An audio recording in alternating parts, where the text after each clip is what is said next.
Are there services that you think in a public option that should be left out?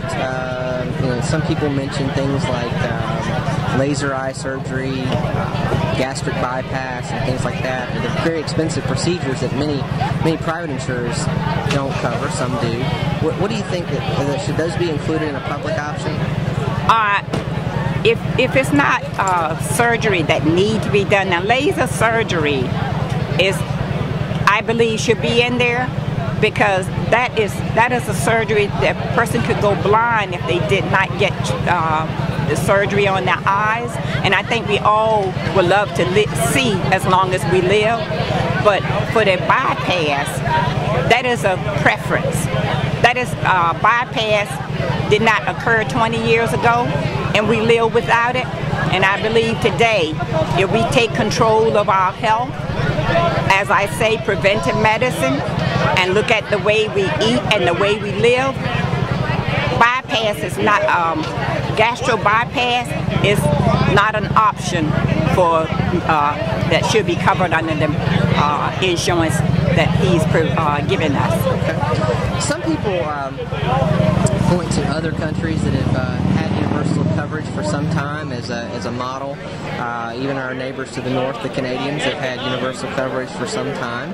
And I think there's some criticism about the adequacy of care and so forth, but many statistics indicate that survivability rates for cancer and so forth in Canada may be no more than 10% less than the United States.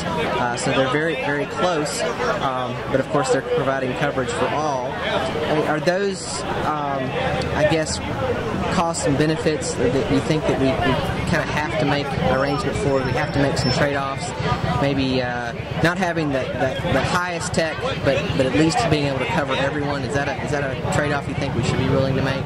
I think so. I think it is. Because cancer is a dreadful disease. If you have had a loved one to die from it, you will see what they would have to go through. And if you have a loved one who do not have insurance to cover it, they are neglected, purely neglected. They're put in the ward with the other people without insurance, and they have minimum care. So I think that is something that should be covered. That's why where I stand for this option, because under this option, with this health care for all, we are all treated equal. What kind of things do you think that should be maybe high-cost things that we should eliminate that maybe are not necessary? There are some examples of this. Gastro bypass. Should eliminate that? I would. I truly would. Anything else you can think of? I know you come from the medical field, so you may know a little more than a lot of people would.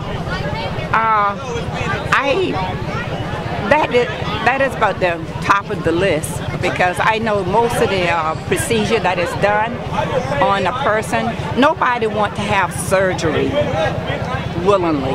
They shouldn't want to just go up under the knife willingly. It should be a life and death situation.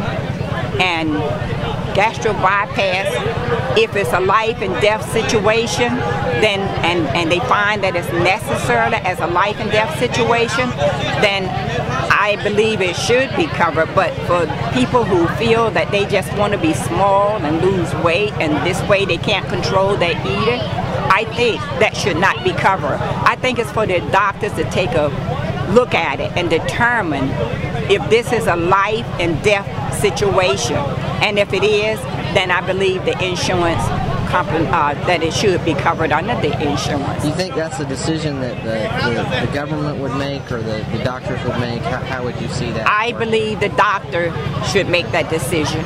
Well, you mentioned doctors, and some in Congress have suggested that one of the biggest problems that we have in our healthcare system is that doctors are overly compensated, and in fact, the reimbursement rates for Medicare for many procedures are far lower than private insurance pay the doctor for the same services. Do you think that one of the goals of the public option should be to reduce the compensation to doctors to bring cost in control? Yeah, I believe what they need to do is put a control with the doctor, not just leave it in their hand. As I say with the gastro bypass, it should be a decision that the doctor make if it's life and health, but then it should be passed on to a peer group and determine if this is really necessary, and if it is a life and death, not just give one doctor's. But as far as paying the doctors, do you think that that should be a goal of the public option, to kind of reduce the compensation that doctors get? That maybe they're getting too much money, and that's part of the reason it costs so much? Well, in some instance, I believe that something they'll charge a little more for insurance, because people from the government, I mean, they have Medicaid, Medicare, but Medicare and Medicaid have already set their rate, what they're going to pay. Right. It's the private insurance company, and they have a rate. They say they're going to pay 80%. If they pay 80%, then the 20% falls on the person if they don't have another insurance to cover it. And that's where it comes in, where the doctors should take a look at that. Because if they are already paid by the insurance company, I don't feel they should go after the person for the other 20% if they don't have the secondary insurance. And that's what I have a beef with. As I was the director over the billing department, and that's the part that I had a problem with. If the people insurance paid, primary insurance paid, I didn't feel that the doctors should go after the person who did not have secondary insurance, because you've already been paid. Okay, very good. But as far as the actual amount that's paid for a service, so for example, if Medicare pays a doctor $80 for an office visit, and the private insurance may pay for $90 for that office visit, obviously Medicare is keeping that cost under control better. So do you think that a side effect of, I guess, the public option would be that we kind of get some of that doctor compensation in line? Exactly. The excessive compensation that they have. Yes, it is. It'll be across the board. And so they probably do get paid too much. Yes, I would say so.